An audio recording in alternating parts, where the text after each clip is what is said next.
Ele nasceu pobre, mas morreu controlando mais riqueza do que qualquer outro homem em sua época. Ele destruiu concorrentes, fez acordos obscuros e reinventou o capitalismo. Alguns o chamavam de gênio, outros de demônio. John Davison Rockefeller nasceu em 8 de julho de 1839, na vila de Richford, interior do estado de Nova York. Era uma América em transformação, ainda rural, marcada por guerras indígenas e estradas de terra.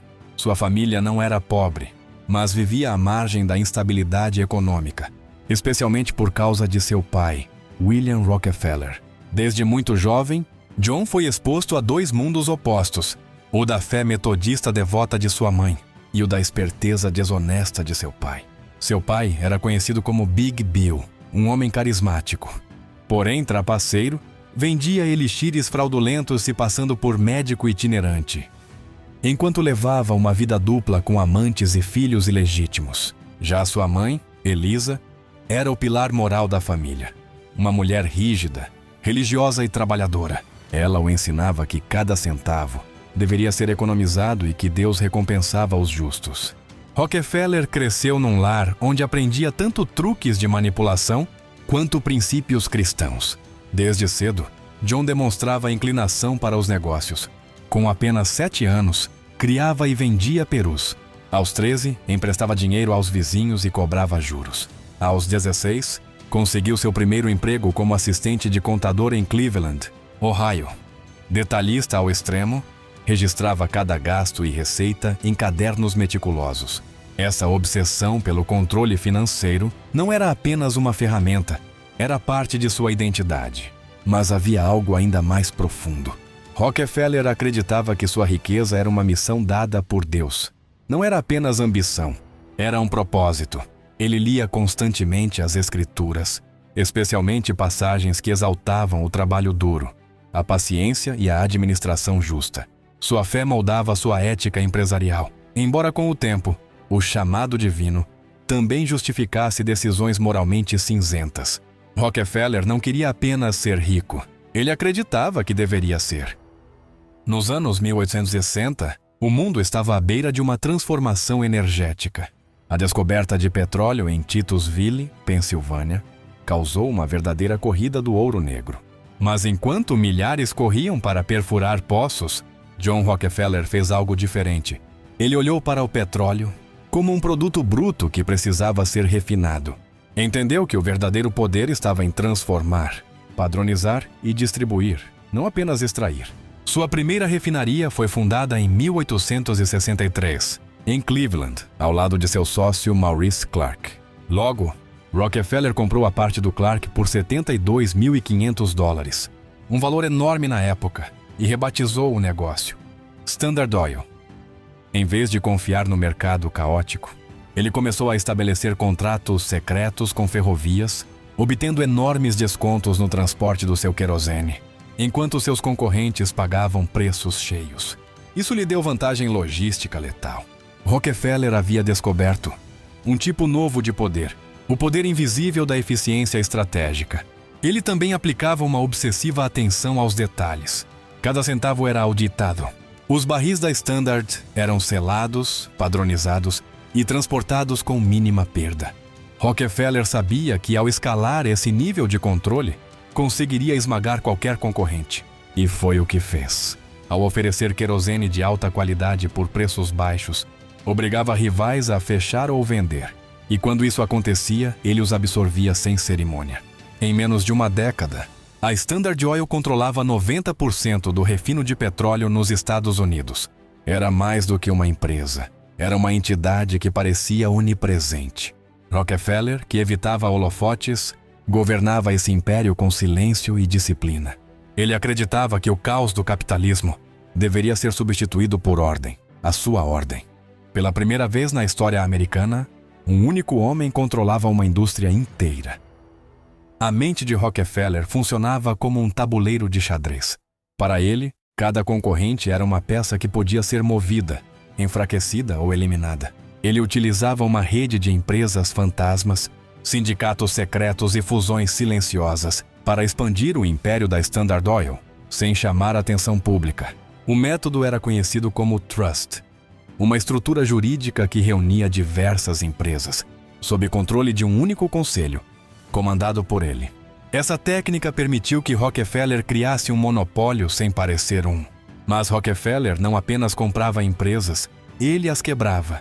Quando um concorrente se recusava a vender, ele baixava seus preços localmente a níveis absurdamente baixos, vendendo com prejuízo até o rival ir à falência.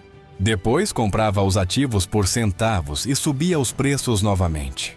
Esse método ficou conhecido como dumping predatório e era tão eficaz quanto cruel. A mensagem era clara: resistir à Standard Oil era suicídio econômico.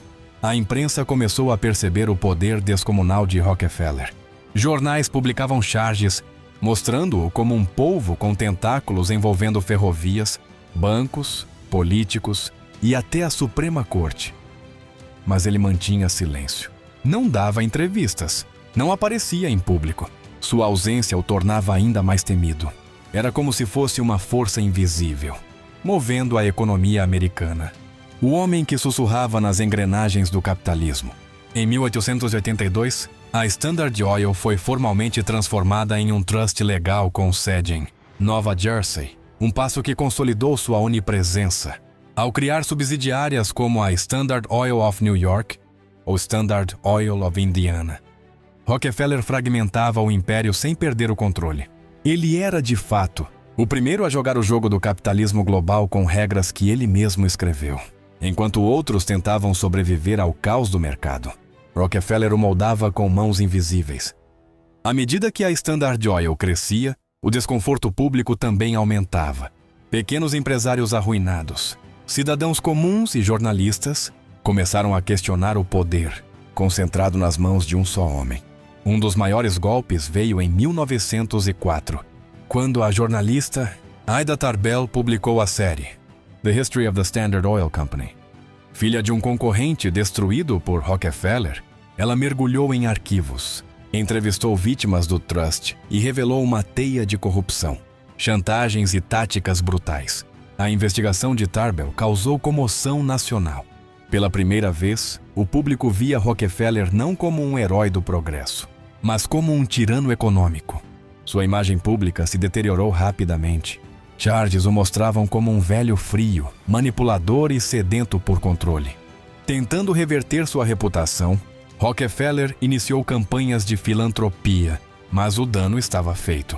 O homem mais poderoso da América agora era também o mais odiado. A pressão sobre o governo aumentou. Em 1890, já havia sido aprovado o Sherman Antitrust Act, mas era pouco usado até então. Com a comoção popular e as denúncias da imprensa, o Departamento de Justiça dos Estados Unidos foi forçado a agir. Em 1906, iniciou-se o processo judicial contra a Standard Oil, acusando-a de práticas ilegais de monopólio. O caso foi histórico e marcaram o começo da era de regulação do capitalismo americano. Em 1911, a Suprema Corte finalmente decidiu. A Standard Oil seria dissolvida. A empresa foi dividida em 34 companhias menores, entre elas futuras gigantes como Exxon, Mobil, Chevron e Amoco. Era o fim de um império, mas paradoxalmente, a fortuna de Rockefeller apenas aumentou. Ele detinha ações de todas as empresas sucessoras. Ainda assim, aquele julgamento ficou marcado como o momento em que o governo americano enfrentou seu maior titã corporativo e venceu. Após a queda da Standard Oil, John D. Rockefeller já era o homem mais rico da história moderna. Mas com a riqueza vinha também a culpa e a necessidade de redenção. Influenciado por Andrew Carnegie e seu ensaio O Evangelho da Riqueza, Rockefeller passou a enxergar o dinheiro como uma responsabilidade moral. Não bastava acumular, era preciso restituir. Começou a doar pequenas somas anonimamente, mas em pouco tempo criou uma estrutura filantrópica inédita, a Rockefeller Foundation. Fundação não era caridade improvisada. Era um projeto global de engenharia social. Rockefeller financiou instituições científicas, escolas médicas e projetos de saúde pública ao redor do mundo. Foi ele quem bancou a erradicação da febre amarela, apoiou a criação da Universidade de Chicago e reformulou o ensino médico nos Estados Unidos. Suas ações ajudaram a criar o conceito moderno de filantropia estratégica. Dar dinheiro não apenas para ajudar, mas para transformar sistemas inteiros. No entanto, a filantropia de Rockefeller também era política. Ele sabia que doar bilhões comprava mais que gratidão. Comprava influência e reconstruía reputações. Muitos viram suas doações como uma tentativa de lavar a alma, depois de décadas de práticas predatórias. Outros o chamaram de imperador iluminado, alguém que usava o capitalismo como ferramenta de evolução humana. Mesmo seus críticos tinham que admitir: ninguém jamais havia dado tanto, com tanta intenção. Ao final da vida, Rockefeller havia doado mais de 500 milhões de dólares, algo equivalente a dezenas de bilhões hoje. Ajudou a moldar a medicina moderna, a pesquisa científica e o acesso à educação superior. Morreu em 1937, aos 97 anos, rodeado por legados maiores que qualquer arranha-céu. Ainda assim, sua figura permanece dividida. Para alguns, o símbolo máximo da ganância capitalista. Para outros, o fundador da era da filantropia moderna. Talvez ele tenha sido inevitavelmente ambos. Mais de um século após o seu auge, o nome Rockefeller ainda ecoa. Nas finanças, na política, na filantropia global. Ele não criou apenas uma fortuna, criou uma dinastia. Seus descendentes ocuparam cargos estratégicos no governo dos Estados Unidos, como Nelson Rockefeller, que chegou a vice-presidente, e David Rockefeller, um dos banqueiros mais influentes do 10º século. A família Rockefeller se tornou sinônimo da elite americana. Instituições criadas por John D. Rockefeller ainda moldam o mundo.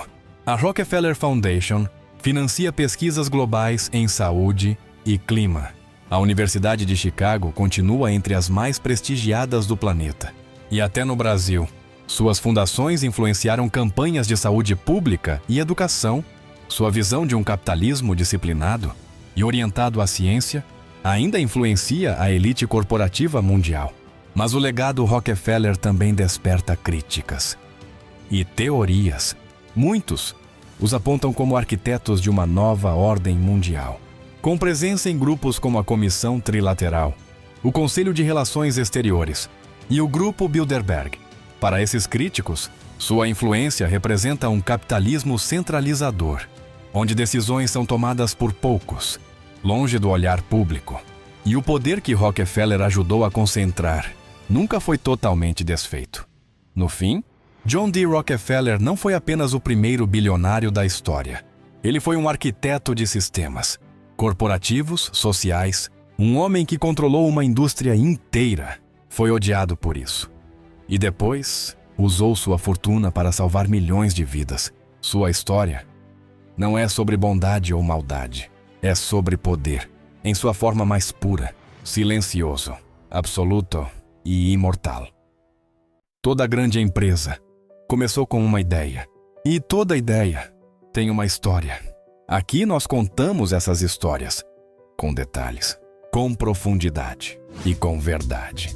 Se isso te inspira, então não perca tempo. Inscreva-se, curta e diga nos comentários qual império você quer ver desvendado.